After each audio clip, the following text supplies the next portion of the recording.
Hello student, this is class 6. Class 6.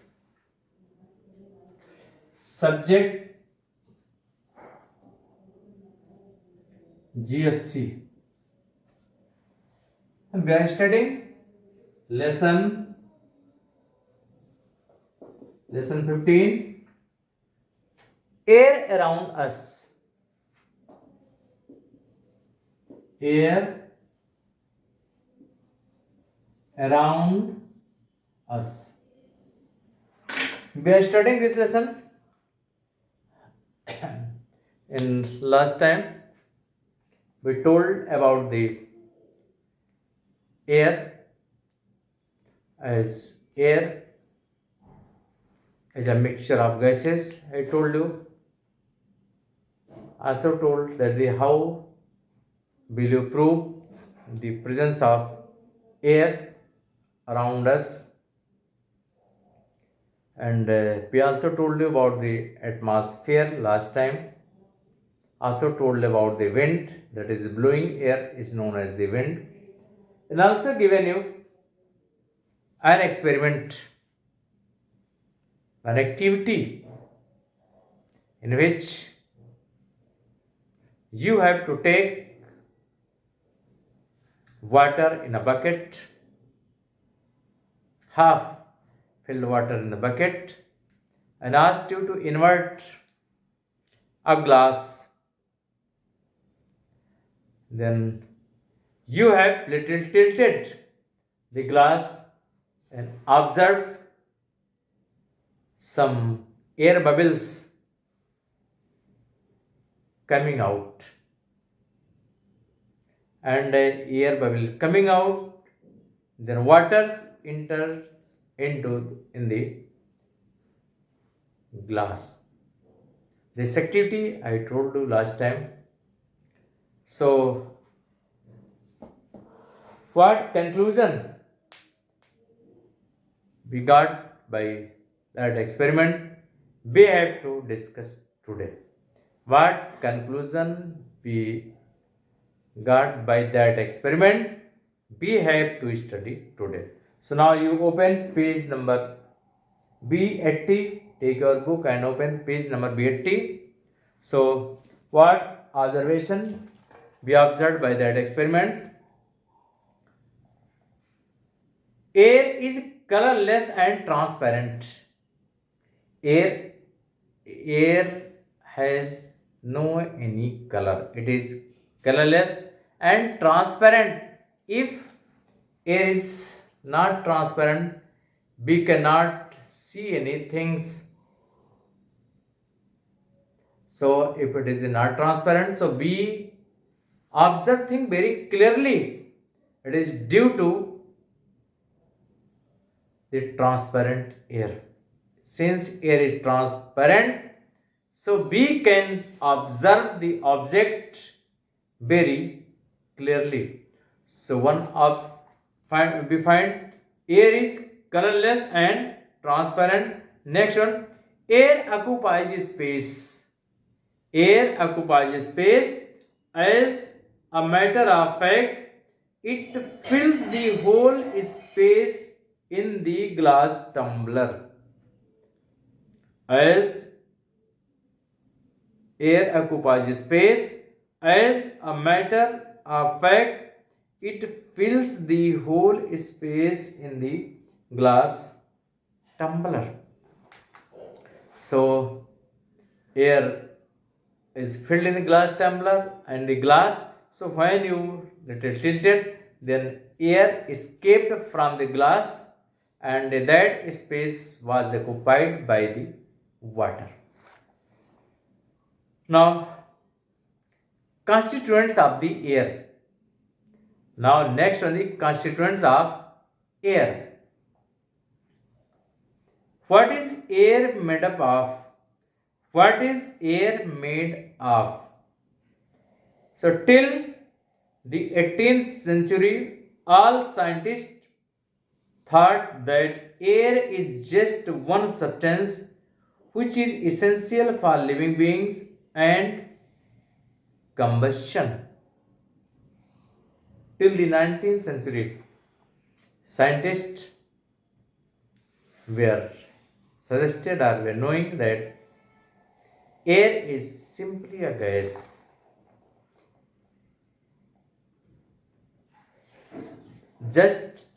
Air is just one substance, and that is necessary for respiration and burning of the things.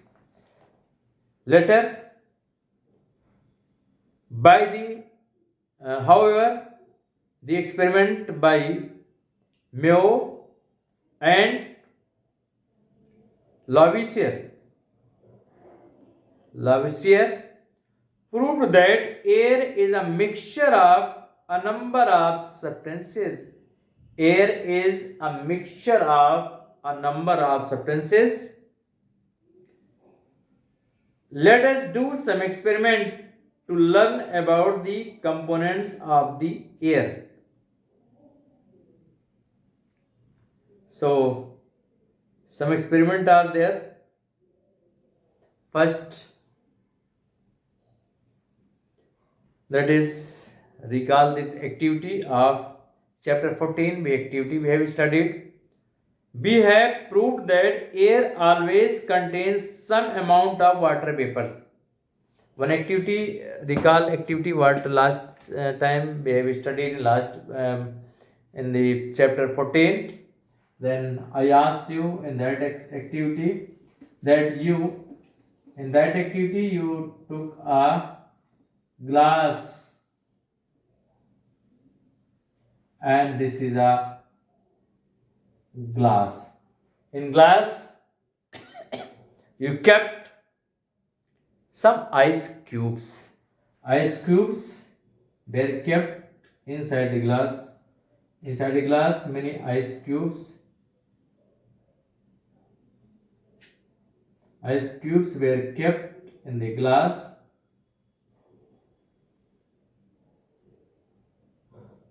Ice cubes. Ice cubes were kept in the glass. Ice cubes.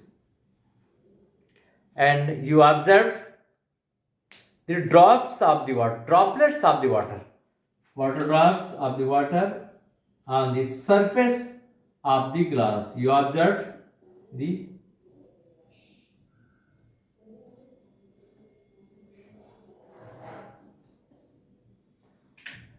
drops of water you observed. From where this water comes? In the atmosphere, water vapor is present. Water vapor is available. It is available in the gaseous form. And when air come in contact, when these water vapors come in contact with cold substance, they condense to take the shape of water drops. You can do this experiment, and every day you experience such, as you are taking cold water from the fridge, and you observe droplets of water adhering on the outer surface of the glass. From where this water came? Leakage from inside? No. But what water vapor is present inside the atmosphere, when it comes in contact with the cold object, they condense. So here by condensation, they converted into the water droplets. This experiment, we have proved last time that air contains water. Water means water vapor. That means water vapors. And these water, you know the water vapors are there. These water vapors are condensed. They converted into the water drops. The amount of water vapor present in air is not a fixed quantity but varies with the change in the weather, as that is the amount of the water vapor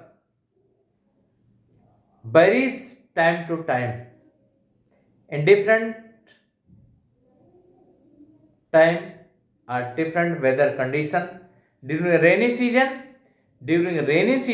the amount of the water vapors into the air is more in comparison to the summer season. The amount of water vapor is more during rainy season in comparison to the summer season. Summer season have very least amount of the water vapors, but water vapors are present into the atmosphere. Its quantity vary in different weathers or with different seasons. Next one, dust and smoke. Let us perform the following activity to show the presence of dust and smoke particles in air. Dust and smoke particles in air. So, how will you prove this activity? I am telling you one activity, so you can do this activity at your home. What is needed for this activity? For this activity, you need a torch. A torch of the good quality that can produce a huge amount of the light, and a dark room. Two things are needed. Only needed the dark room, and other is a powerful torch. What you have to do?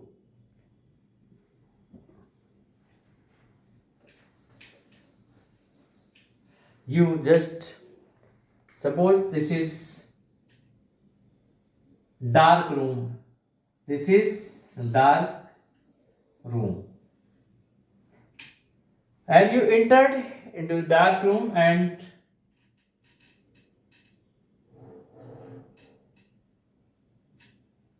light the torch. Just it is the switch is there. Switch on. Then beam of light. Beam of light. You can observe beam of light, and in the beam of light you observe shining dust particles. These are a large number of these dust particles which are shining. So these are the shining dust particles. This is torch. This is dark room. Dark. This is dark room and this is torch. So this activity you can do, and when you just switch on off your the room, then you cannot not observe any shining dust particles. Are these dust particles escaped? No. These dust particles are present everywhere. These dust particles, but their amount may be vary, but these are present. So in dark room, when you just light the torch, switch on the torch, then it producing the light, and a beam of light, it produces a beam of light, and you can observe shining dust particles only in the beam of light. They are not they are always in the state of the movement. They are in the state of the movement. So these are the dust particles. You can observe dust particles with the help of the torch in a dark room. So this activity you can do at your home. Once again I am telling you, you have need nothing, only you have need a powerful torch.